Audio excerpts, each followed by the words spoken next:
Good afternoon, YouTubers. It's Tim Davis back again. We're going to do a little talking about a modern reproduction of a black powder revolver today. And what we're looking at today is a reproduction of Colt's 1862 police model made by Uberti. Very beautiful reproduction, as you can see. A little history on this firearm. This was kind of what they called the high water mark or the apex of the percussion revolver by Colt. They did make one other model after this in 1865, the naval model or the pocket model naval caliber Navy. And that was basically due to necessity because they needed to have a product to sell after the fire. But this, as far as design, again, was what they called the apex or the high water mark or the percussion era. This was a pocket-sized revolver, and based on the design of the ever-popular Colt 1849 pocket model, 31 caliber. And what Colt did was take a pocket-sized revolver, took that frame that was used in the 1849 pocket, and rebaited the cylinder and the frame, much like the engineering design of the 1860 Army. Also took the creeping loading lever design and the round barrel from the 1860 Army and produced it in the size of a pocket revolver, only in 36 caliber. So instead of a 12 grain charge and a 31 caliber projectile from the 1849 pocket, he now had not a backup weapon, but an actual fighting weapon in the 1862 police. Now, this came in 5.5 and 6.5 inch barrel lengths. Even custom custom models had shorter barrel lengths on them. But this is a very popular gun. Came out in designed in 1861, marketed in 1862. Colt never got to see it put into production. He passed away shortly before they started producing and selling these. These were used by Metropolitan Police in New York. They were also carried by Civil War soldiers and people in the frontier. And as I said, you had a pocket-sized revolver that could be easily concealed, easily carried, but in a fighting caliber of 36 caliber and about 18 to 20 grains of powder as compared to 12 grains of powder with the 1849 pocket model. So very sleek design, had a rebaited fluted cylinder, a very beautiful aesthetic piece for the time period. And many of these went on into the metallic conversion period and were converted to 38 rimfire and 38 centerfire cartridges and continued to live on into westward expansion as small sidearms. Light, easy to carry, could be easily carried in a pocket, stuck in a belt or small holster, and quickly put into action, and was deadly and accurate out to about 25 yards. So it was a viable fighting piece that could be carried easily and a lot easier to handle and carry than its big brother, the 1860 Army, as you can see, very similar, but much bigger in the 44 caliber. Let's talk a little bit about this gun in particular, this example. Made by Uberti. Got this on sale from Midway, USA for a pretty good price. I think I ended up getting it for $329, $349, something. I think it was $349. Comparable to the prices today. Pretty good deal. Shipped very quickly. Nothing particularly wrong with Midway's way of doing things. Very happy with their service. Got this pistol out of the box. That's when the weeping and gnashing of teeth started. The action on this thing felt like it was full of birdshot. It was very clunky, very tight, very jerky, would sometimes lock up. You could feel the hammer scraping against the side of the frame, going in and out of the hammer notch, and just wasn't very pleased. But I thought, you know what? I'm not going to send it back because I very well may get another back in the same condition. Unlike Dixie, Midway is, you don't return.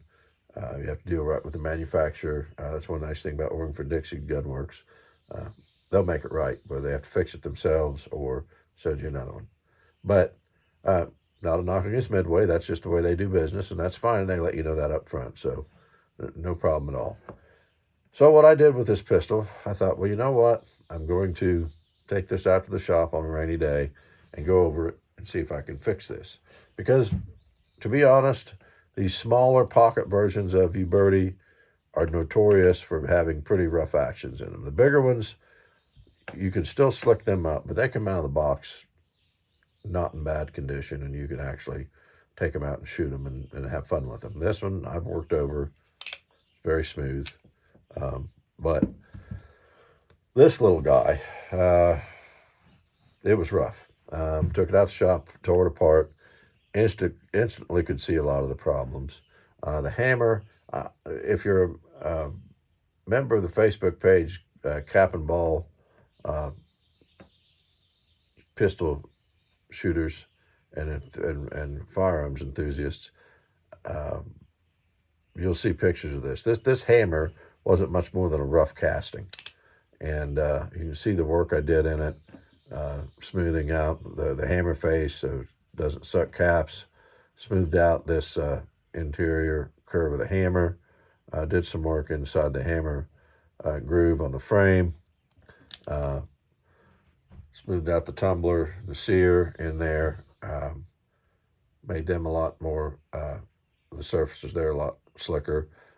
For my own use that I do to all my pistols because of my eyesight, widened out the notch, which helps me out a good bit on the range. If you can see, these nipples aren't factory nipples. I did replace the nipples with slick shot nipples, trying to keep it from cap sucking and blow back as much as I could. Got it all put back together. As you can see, a lot smoother. Also deburred the inside of the cylinder and made that cylinder roll a lot better on that crane than normal. So now we've got a pretty good workable pistol. I was able to load it up and take it out on the range behind my shop, and right out of the holster with about 20 grains of 3F powder and a 375 round ball, topped by some bullet lube. I put five out of 5 right in the gong. It's a shooter. Just needed a little TLC out of the box.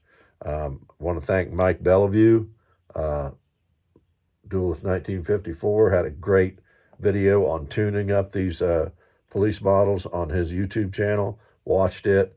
It was the greatest amount of help. Did everything he did to his, and I've got a great functioning, great shooting little pistol afterwards. Widening out the hammer notch is a matter of preference. I do it. Helps me shoot more accurately. It gives me a better sight picture, and I can actually help me shoot these a lot better. But if you want a great pocket-sized pistol, and if you're a fan of the 1849, which I am as well, love it. 31 caliber, a little smaller. If you want one that'll shoot the same ball as your 1851 Navy, only a little bit less powder charge, and a great shooting, great handling, small percussion pistol, you should try one of these out. Uberti, again, even though we had some troubles with the action, you can see the outer part of it is just absolutely gorgeous. The case hardening is beautiful. The fit and finish on the outside of this piece is picked up a little bit of lint here, laying it down. Outside of this piece is just absolutely beautiful. This one even starting to get a little bit of patina on the brass, which I happen to like. It just gives the pistol more character. But very nice looking piece, very good, well shooting piece. Once you get the load figured out, that's best for you, and very accurate. just keep in mind, if you buy one of these new out of the box, you may have to do a little work on it. But that's part of the fun of collecting and shooting these replicas. It gives you something else to tinker with and mess with. That's all we've got for today. I hope to get a shooting video out on this pretty soon. I've been pretty busy, but also been able to get some shop time in, and hopefully sometime this summer we're going to get some shooting videos out on this and the Army. And I haven't done a video on this 1849 pocket yet, but I want to get one done on that as well. But in the meantime, please click like. If you like this video, follow me for more videos like this, and have a great day and keep your powder dry.